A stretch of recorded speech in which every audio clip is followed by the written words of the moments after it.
उसमें मैंने परीक्षा दी थी और 26th रैंक मेरी एमपी में आई है। काफ़ी लोग मुझे बोल रहे थे कि आप प्रिपरेशन कीजिए, एसएससी की कीजिए, बैंक की कीजिए, लेकिन मेरे माइंड में था कि नहीं, टीचर ही बनना है मुझे। तब मैंने ये एप्लीकेशन देखा और अपना प्रेफ़रेंस मैंने डाला कि भई सीटेट और टीचिंग एग्ज़ाम्स की तैयारी मुझे करनी है। लाइव क्लासेस में ज़्यादा नहीं देख पाता था, लेकिन आपके रिकॉर्डेड सारे लेक्चर्स मैंने देखे। सर, मॉक टेस्ट जो हैं, वो आपको कुछ ऐसे क्वेश्चंस प्रोवाइड कराते हैं जो शायद आपने थ्योरी में ना पढ़े हों।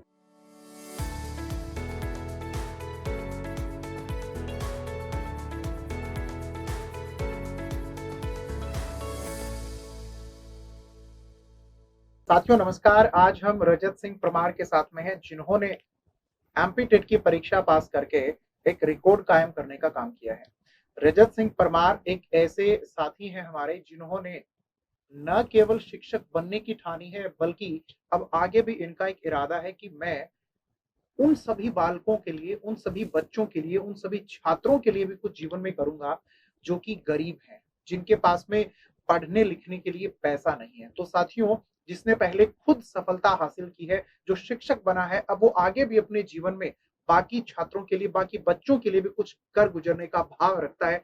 तो आइए आपकी मुलाकात करवाते हैं रजत से। रजत, आपका बहुत बहुत स्वागत है।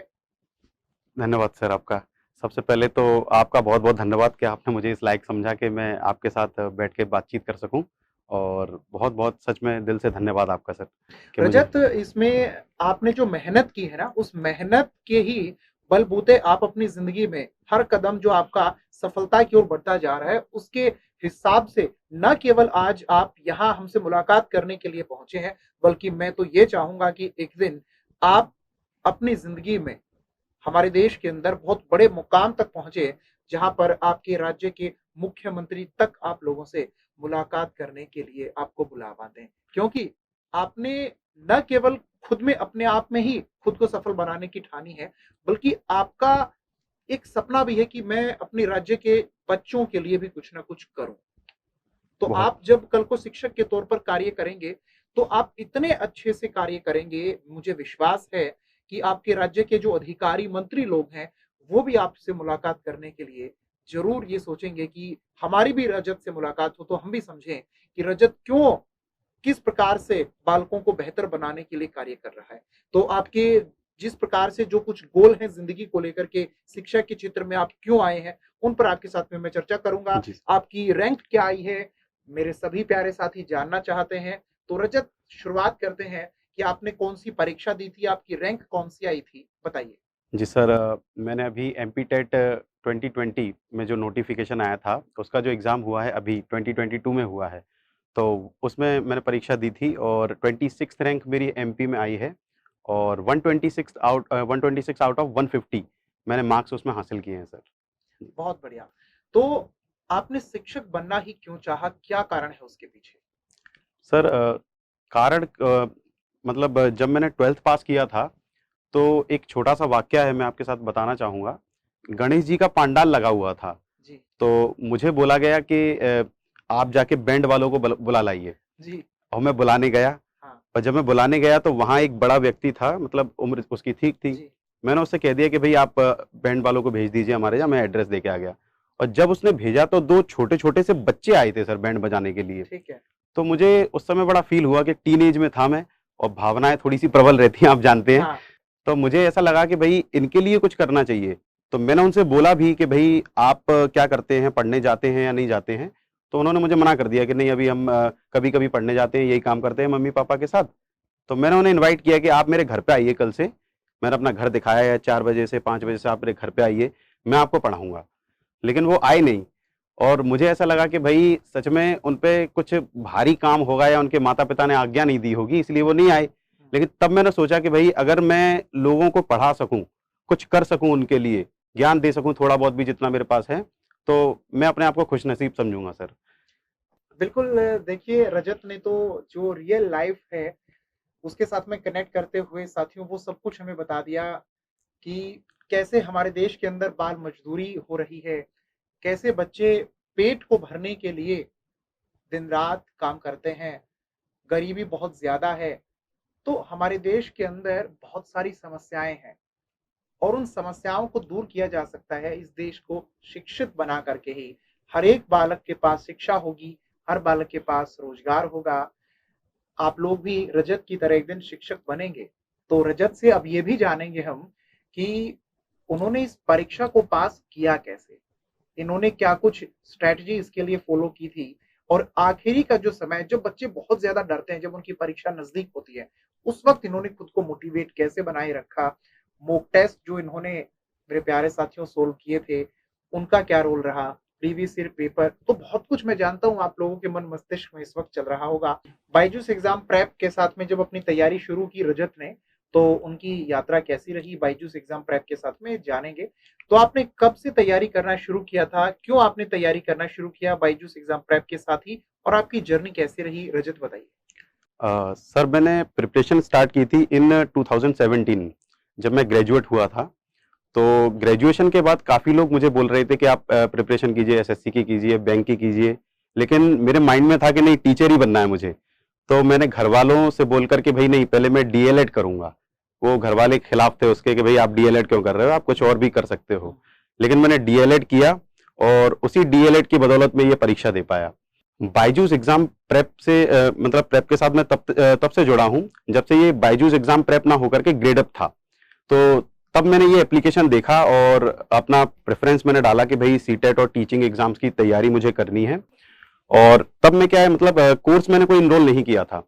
तब भी क्या है, काफी सारी चीजें सर उसमें मुझे अवेलेबल थी कि भाई टेस्ट मिल जाते थे, टेस्ट पुराने पेपर्स मिल जाते, नोट्स वगैरह क्विज मिल जाते थे, नोट्स मिल जाते थे। और पहली बार जब मैंने सीटेट एग्जाम क्वालिफाई किया था तो वो उसी ऐप की बदौलत किया था। फिर मेरे मन में आया कि भाई 2020 में वर्ग 3 का नोटिफिकेशन आया एमपी टेट का। तो मैंने सोचा एक टेस्ट सीरीज परचेज की जाए। तो टेस्ट सीरीज मैंने परचेज की पहले। फिर मेरे पास एक दिन कॉल आया कि आप कोर्स परचेज कर सकते हैं, उन्होंने मुझे उसके फायदे बताए।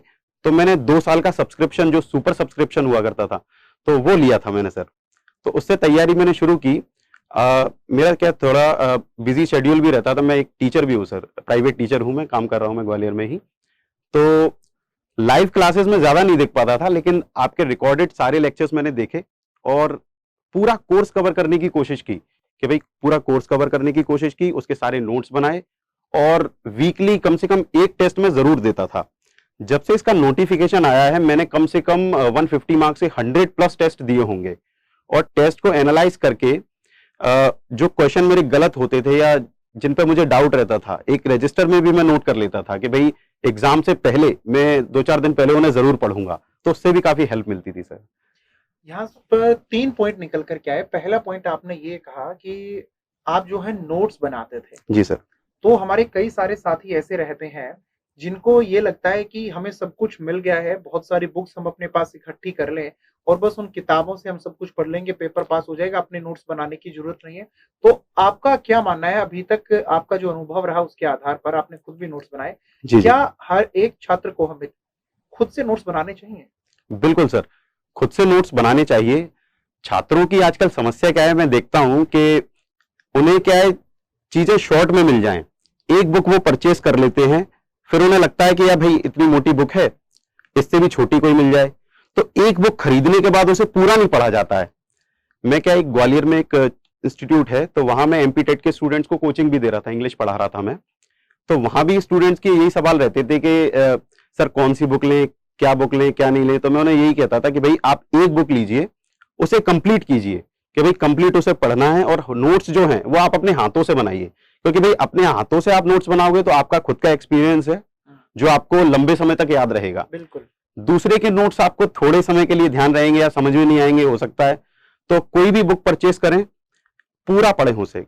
नो मैटर कि भाई कोई भी किताब है कि किसी ने रिकमेंड की है या नहीं की है, हर बुक में प्रॉपर मटेरियल दिया रहता है। क्वेश्चन हो सकता है गलत हो, लेकिन थ्योरी तो कंप्लीट रहती है, उसे बुक को पूरा कवर करना है।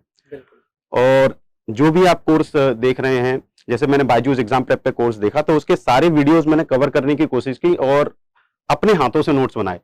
अपने हाथों से नोट्स बनाने के बाद भाई मेरा एक्सपीरियंस ऐसा था कि एक बार पढ़ने के बाद वो चीज क्लियर हो जाती थी, ज्यादा मुझे एफर्ट नहीं लगाने पड़े फिर। दूसरा पॉइंट मेरा यहाँ पर यह है कि आपने जिक्र किया है कि आपने 100 से ज्यादा जी सर। जो टेस्ट पेपर हैं वो सोल्व किए। जी सर।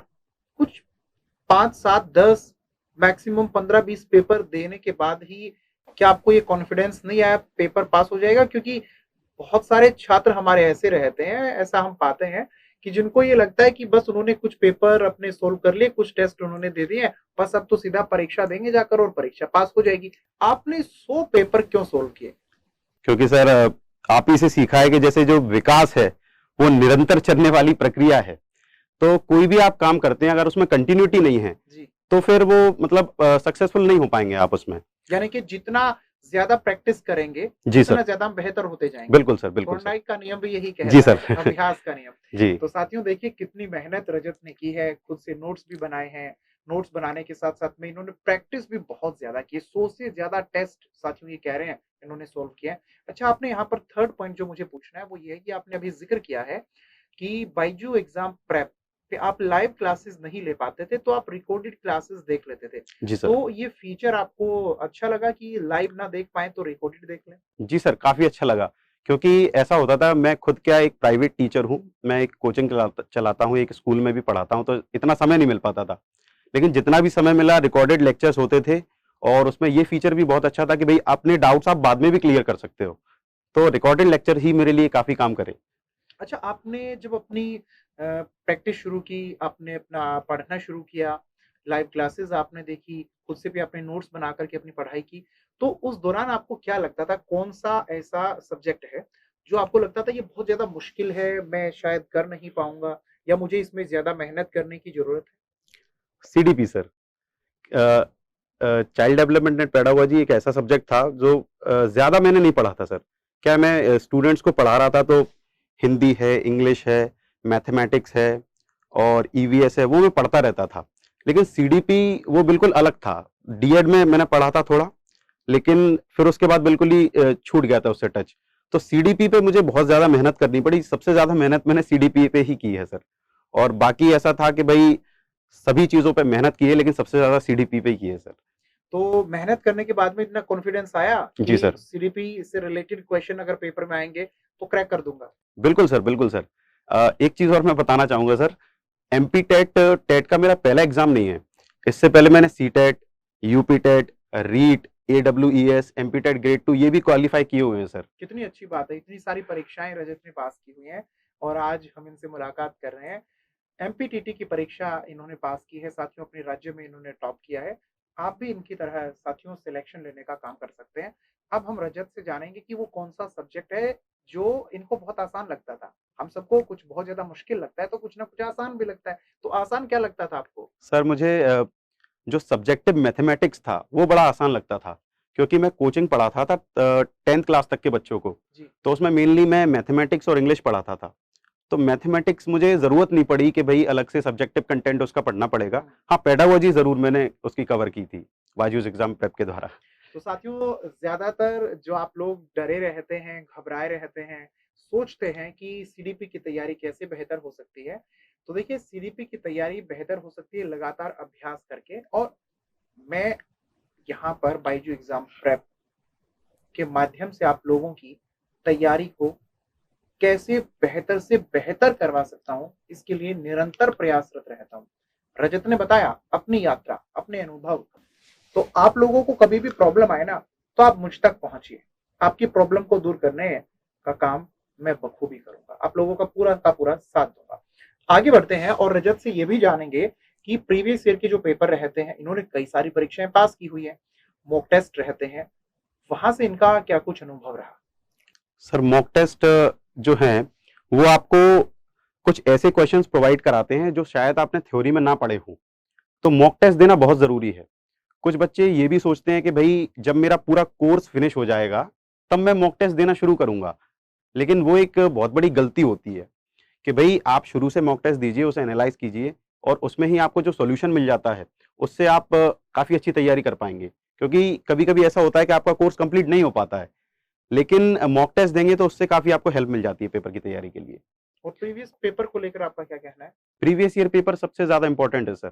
अगर कुछ इम्पोर्टेंट है, अगर पेपर्स को देखा जाए तो प्रीवियस ईयर इम्पोर्टेंट को मैं सबसे ज़्यादा इम्पोर्टेंस दूँगा, क्योंकि जो मॉक टेस्ट नए बनाए जाते हैं उनमें 50% से ज़्यादा क्वेश्चंस प्रीवियस ईयर पेपर से ही लिए जाते हैं, ऐसा मेरा मानना है।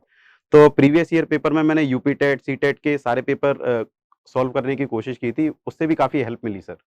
अच्छा, जो आखिरी समय रहा, आखिरी के 2 सप्ताह कहिए, आखिरी अच्छा के सर। 10 दिन कहिए, उस वक़्त आपको कोई घबराहट, कोई परेशानी, कोई टेंशन, कोई स्ट्रेस किसी तरह का, पेपर कैसा आएगा, बहुत ज़्यादा मुश्किल होगा, आसान होगा, मैं क्रैक कर पाऊँगा या नहीं? उस समय पर आपने क्या स्ट्रैटेजी, क्या कुछ प्लानिंग अपनी बनाई थी? टेंशन तो थी सर, लेकिन मुझे इतना कॉन्फिडेंस था कि मैं कम से कम क्वालीफाई तो कर ही लूँगा। जी। लेकिन क्वालीफाई काफ़ी नहीं था। अगर जॉब पानी है तो थोड़ा मेरिट लिस्ट में आना पड़ेगा। तो 2 सप्ताह की जो तैयारी थी कि भई आपका रिवीज़न जो नॉर्मल चल रहा है वो चलने दीजिए। फिर कुछ 4-5 दिन जब रह जाते थे तो मैं अपना वही रजिस्टर लेता था जिसमें मैंने प्रीवियस ईयर क्वेश्चन जो सॉल्व करते समय हुँ, नोट किए हैं। हुँ। करीब वो 700-800 क्वेश्चन्स के लगभग हैं। तो उनको पढ़ने के बाद और कॉन्फिडेंस आ जाता था। मेरी एक शॉर्ट में ब्रीफ में तैयारी हो जाती थी कि भई अब ठीक है। तो हम मन ये में कह डाउट स नहीं रहता तो था। हम ये कह सकते हैं कि जो आखिरी समय होता है या फिर हमारे एग्ज़ाम से कुछ दिन पहले का जो समय हमारा रहता है, उसमें हमने खुद से जो अपने नोट्स प्रिपेयर किए होते हैं, वो हमारी सबसे ज़्यादा हेल्प करते हैं। बिल्कुल, बिल्कुल सर। क्योंकि आपके नोट्स जैसे आपने एक बार पढ़े, हो सकता है वो 50% समझ में आए। दूसरी बार उसी को पढ़ोगे तो वो उसका परसेंटेज बढ़ेगा। मान लो तीसरी बार आपने पढ़ लिए तो वो आपको पढ़ते ही मन में बैठ जाएँगे और आप कभी भूलेंगे नहीं, ऐसा मेरा अनुभव है सर। अच्छा, आप तो शिक्षक बन गए हैं। अरे सर, थैंक यू अब सर। आप विद्यालय में जाके कार्य भी करेंगे, जी आप सर। वहाँ जाकर बच्चों को पढ़ाएँगे भी। जी सर। जब आप अपने विद्यालय में पढ़ा रहे होंगे, तो वहाँ भी आकर के मैं एक दिन आपसे मुलाकात जी सर, करूँगा। मैं मेरी खुशनसीबी है देखेंगे होगी कि सर। हमारे जो साथी हैं, वो कैसे बच्चों को पढ़ा रहे हैं। इस शिक्षक बनने की जो यात्रा आपकी रही, ये तो आपने हमें बता दी। जी सर। लेकिन अब शिक्षक बनने के बाद की जो आपकी यात्रा है, जो आपके समाज के लिए कुछ करने के, बच्चों के लिए कुछ करने के थोड़े बहुत जो सपने हैं, वो अगर आप बता पाएँ कि सर मैं कुछ करना चाहता हूँ। जी सर, बिल्कुल। अ, मैं एमपी से आता हूँ तो एमपी में सर शिक्षा का जो स्तर है, अगर सरकारी स्कूलों को देखा जाए, तो गरीबों के लिए जो शिक्षा है ना, वो थोड़ा उसका स्तर गिर गया है काफ़ी। इस बात का अंदाज़ा आप इसी से लगा सकते हैं कि 2011 में पिछली बार भर्ती हुई थी एमपी टेट ग्रेड 3 की, लेकिन अब 11 साल बाद हो रही है वो भर्ती। बेसिकली क्या है 3 साल का सर्टिफ़िकेट वो जो बनता है 3 साल में करानी चाहिए लेकिन नहीं हुई। तो आप सोच सकते हैं कि भई कितना स्तर उसका गिर गया होगा। गरीब को शिक्षा नहीं मिल पा रही है, तो मेरी कोशिश है कि भई आजकल सभी पैसा कमा रहे हैं और सभी अपने बच्चों को क्या है प्राइवेट स्कूल्स में, सीबीएसई स्कूल्स में भेजना चाहते हैं। लेकिन सरकारी स्कूलों का क्या भई जैसे जो गाँव में पढ़ते हैं, वो अफ़ोर्ड नहीं कर पाते, तो उनके लिए मैं कुछ करना चाहता हूँ सर, कि भई पैसों से भी बढ़कर चीज़ होती है, तो वो शिक्षा है और मेरा मानना है बड़े-बड़े जो ज्ञानविद थे वो कहते थे कि भई अगर देश का स्तर सुधारना है, तो शिक्षा का स्तर सुधारिए। बिल्कुल आप सुधारेंगे, हम ऐसा विश्वास आप पर रखते हैं यस। और एक दिन आपके राज्य के अधिकारी, मुख्यमंत्री तक आपसे अरे सर! मुलाकात करना चाहें, ऐसी हमारी आशा है। और आप इतने अच्छे से कार्य कीजिएगा कि आप जिन्हें पढ़ाएँ, वो राष्ट्र निर्माण के लिए कुछ बड़ा करें। जी, बिल्कुल सर। मेरी यही कोशिश होगी सर, बिल्कुल। जो हमारे बाकी साथी तैयारी कर रहे हैं, उनके लिए आप अगर कुछ कहना चाहें तो? जी सर, बिल्कुल मैं कहना चाहूँगा। एक्चुअली मैं छोटी-मोटी कविताएँ भी लिखता हूँ। मैंने लास्ट टाइम जब रीट एग्ज़ाम दिया था, तो मैं गाँव में था तैयारी करने के लिए। एक्चुअली मैं मैरिड हूँ, मेरे बच्चे भी हैं 2 छोटे। तो पहली बार था कि भई मुझे तैयारी के लिए गाँव में रहना पड़ा, बच्चों से 1 महीने के लिए दूर रहना पड़ा। तो मैंने देखा कि भई आस-पास टेंशन बहुत है सर, सभी बच्चों में पेपर को लेकर के। हुँ। तो मैंने कुछ 4-5 लाइनें लिखी थी, वो भी मैं बताना चाहूँगा। और आपकी जो तैयारी है, अगर उसमें निरंतरता है, तो आपको एक दिन सफलता ज़रूर मिलती है। कुछ लोग क्या भाग्य पे छोड़ देते हैं, नसीब पे छोड़ देते हैं, किस्मत पे छोड़ देते हैं। तो अभी रिसेंटली मैंने एक स्टेटस देखा था जो तारक मेहता का शो है, उसमें वो कहते हैं कि एक ढाई अक्षर का शब्द होता है भाग्य और एक 3 अक्षर का शब्द है, उससे बड़ा है नसीब। साढ़े 3 अक्षर का शब्द है सर किस्मत, वो उससे बड़ा है। लेकिन उससे भी बड़ा है एक 4 अक्षर का शब्द मेहनत। तो मेहनत का कोई तोड़ नहीं है, मेहनत आप करेंगे तो आपको निश्चित एक दिन सफलता मिलेगी। और वो 4 लाइनें क्या लिखी थी मैंने कि भई एक जो एग्ज़ाम होता है हम उसी को पकड़ कर के बैठ जाते हैं कि ये एग्ज़ाम अगर नहीं हुआ तो सब कुछ हो सकता है बर्बाद हो जाए। बिल्कुल, लेकिन ऐसा नहीं है, एग्ज़ाम बहुत आते हैं, आपकी तैयारी अच्छी तो आप किसी भी एग्ज़ाम को क्रैक कर सकते हैं। बिल्कुल। तो वो 4 लाइनें मैं बताना चाहूँगा सर कि मैंने कुछ ऐसा लिखा था कि बच्चों के लिए, है नहीं ये आखिरी इम्तिहान तुम्हारा, अभी तो परीक्षाएँ और भी कर रही हैं इंतज़ार तुम्हारा। सिर्फ एक परीक्षा के बल पर मत आंको काबिलियत खुद की, काबिल इस कदर बनो कि परिणाम खुद करे बखान तुम्हारा। कितने अच्छे से थैंक यू साथियों सर। मोटिवेट किया इस इंटरव्यू में रजत ने आप सभी को, मुझे भी। क्योंकि देखिए, जरूरी नहीं है कि एक शिक्षक ही छात्र को मोटिवेट करता है।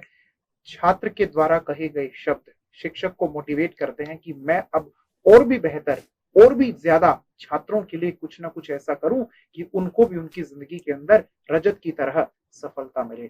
तो साथियों, मेरे भी प्रयास यही रहेंगे कि आप सबको भी एक दिन ऐसे ही अपने एग्जाम्स पास करने के जो मौके मिले, उनमें आपके साथी के तौर पर मैं रहूं।